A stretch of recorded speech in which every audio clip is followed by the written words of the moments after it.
تو ہارون صاحب، اس economic transition کے 2-3 میجر سٹیپس کیا ہو سکتے تھے؟ اور چونکہ پاکستان اس وقت ظاہر ہے ایک سے زائد IMF پروگرامز میں موجود ہے، تو وہ ایک پریشر علیحدہ سے پاکستان کی گورنمنٹ فیل کرتی ہے، تو ان حالات میں ان پروگرامز میں رہتے ہوئے وہ ٹرانزیشن کے سٹیپس لیے جا سکتے تھے؟ جی بالکل لیے جا سکتے ہیں. سمت بنانے کی میں بات کر رہا ہوں. دیکھیں، ایک تو ہمیں اپنا کمپیریٹیو ایڈوانٹیج ڈیسائیڈ کرنا ہے کہ ہم نے یہ 4 سیکٹرز جو ہیں یہ ہمارے ونر ہیں. اس کے بعد ریسورسز کو اس کی طرف الائن کرنا ہے. پھر دیکھنا ہے کہ اس کی کاسٹ آف ڈوئنگ بزنس کیسے کم کرنی ہے. میں آپ کو پالیسی چوائس دیتا ہوں. آپ ایک ایسا یونٹ لگا لیں جو بہت زیادہ انرجی کنزیوم کرتا ہے اور بہت کم ایکسپورٹ کرتا ہے، ورسز آپ IT سیکٹر کو انسینٹیوز دیجئے جو 10 لیپ ٹاپ سے انرجی کنزیوم کیے بغیر آپ کو نالج اکانومی کے اندر 3 گنا زیادہ ایکسپورٹ دے سکتے ہیں. ہمیں ڈھانچہ بدلیں گے جو لیس آئل ڈیپینڈنٹ ہوگا، جہاں ہمارا کمپیریٹیو ایڈوانٹیج ہوگا، جہاں پہ ہمارے ینگ لوگ کھپت کر سکیں گے اور ریٹرنز آئے. ہم سروسز سیکٹر کو پتہ نہیں کیوں نہیں دیکھتے. We are obsessed with manufacturing. دنیا جہان میں سروسز سیکٹر دنیا میں سب سے زیادہ ایکسپورٹ کر رہا ہے، پرووائڈڈ کہ اس کو صحیح ڈھانچے میں لایا جائے. تو ہم اس طرف چلیں گے تو IMF کو تو کوئی اعتراض نہیں ہے اگر آپ کی ایکسپورٹ بڑھتی ہے اور اگر ڈھانچہ چینج ہونا شروع ہوتا ہے، آپ کو سبسیڈائز نہیں کرنا پڑتا، تو IMF تو اس کو سپورٹ کرے گا. لیکن اس کے لیے ایک بڑا آپ کو گروپ چاہیے انڈیپینڈنٹ مائنڈڈ ایکسپرٹس کا، جن کو باقی ممالک کی سمجھ ہو، جو اس طرح کی پالیسی گائیڈ لائن دے اور بیوروکریسی کے اوپر ڈیپینڈنٹ نہ ہو. اگر بیوروکریسی سیکنڈ گیس کرنا شروع کر دے گی، پھر وہی ہوگا جو ہم دیکھ رہے ہیں کہ کہاں سے پیسے پکڑنے ہیں، ادھر ٹیکس لگا دو، ادھر لگا دو، ادھر ٹیرف بڑھا دو، ادھر کم کر دو.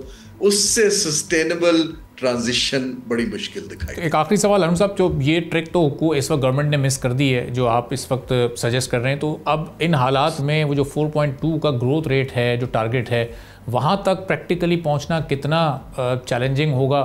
اور اب جو دنیا کے حالات ایک دم سے اس وقت خاص طور پر اس خطے کے جو تبدیل ہونا شروع ہوئے ہیں، تو اب ان حالات کے پیش نظر وہ اچیویبل نظر آ رہا ہے؟ جی GDP گروتھ کا target to me is less important. کس طرح کی گروتھ سے وہ ٹارگٹ اچیو ہوتا ہے وہ زیادہ اہم ہے. دیکھیں نا، ہم نے اتنے سالوں میں پچھلے دہائیوں میں ایک کنزمپشن لیڈ گروتھ میں 6-6.5% بھی کیا. اس کے بعد وہ ببل برسٹ ہو جاتا ہے کیونکہ آپ ٹریڈنگ کے اوپر پیسہ کما رہے ہوتے ہیں، امپورٹ پہ کما رہے ہوتے ہیں. تو ہمارے پاس تو اس وقت جو میں ڈھانچے کی بات کر رہا ہوں، there is no other choice but export led growth. There is no other choice کہ people centric growth ہو، لوگوں کو نوکریاں ملیں، comparative advantage کو exploit کیا جائے، cost of doing business کو نیچے لایا جائے. ورنہ GDP ہم 5.5% بھی اگر کر لیتے ہیں، 1 سے 1.5 سال رہے گی، اس کے بعد وہ ببل پھٹتا ہے، اس کے بعد آپ پھر سے IMF کے پاس چلے جاتے ہیں. آئی تھنک کس قسم کی GDP پہ بات ہونی چاہیے. یہ جو ہم سٹک ہیں، آج کل میں یہ سنتا ہوں 1 ٹریلین کی اکانومی بنا دیں گے $1 کی. So what? کیا آپ یہ بتائیں کہ اتنے لوگوں کو نوکری ملے گی، اتنی ایکسپورٹ بڑھے گی، اتنی ہم انڈسٹری کی اسٹرکچرل چینج لائیں گے اس GDP کے اندر؟ یہ ڈیبیٹ کرنے کی میرے حساب سے ضرورت. تو سر، فائنانس منسٹر تو بڑا واضح یہ کہہ چکے ہیں کہ جی نوکریاں کریٹ کرنا، جاب کریشن گورنمنٹ کا کام نہیں ہے، اس کے لیے تو پھر پرائیویٹ سیکٹر کو ہی آگے آنا پڑے گا. فیسیلیٹیشن تو ظاہر گورنمنٹ نہیں پرووائڈ کرنی ہے نا پرائیویٹ سیکٹر کو بھی.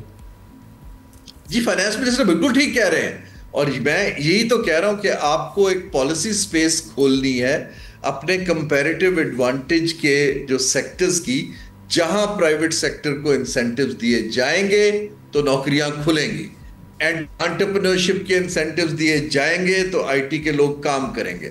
اگر آپ ان کو فری لانسرز کو ٹیکس کریں گے، سولر پینل کو ٹیکس کریں گے، امپورٹ آف اکوپمنٹ کو ٹیکس کریں گے تو ڈس انسینٹیوز ہو جائیں گے.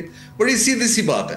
تو ہمیں تو اس وقت جو ہماری ایک بڑھ رہی ہے انڈسٹری جو ٹیکنالوجی لنکڈ ہے، نیسنٹ ہے، اس کو نرچر ہونے دے اگلے 5-10 سال. جب وہ اتنی بڑی ہو جائے گی تو آپ کو انشاءاللہ بہت ٹیکس بھی دے گی، سب کچھ دے گی، لوگوں کی کھپت بھی ہوگی. لیکن ہمیں نالج اکانومی کی طرف جانا ہی جانا ہے. یہ ٹریڈیشنل سیکٹرز تو پوری دنیا میں اب آبسولیٹ ہوتے جا رہے ہیں. سبسکرائب کریں اور بیل دبائیں تاکہ کوئی خبر رہ نہ جائے.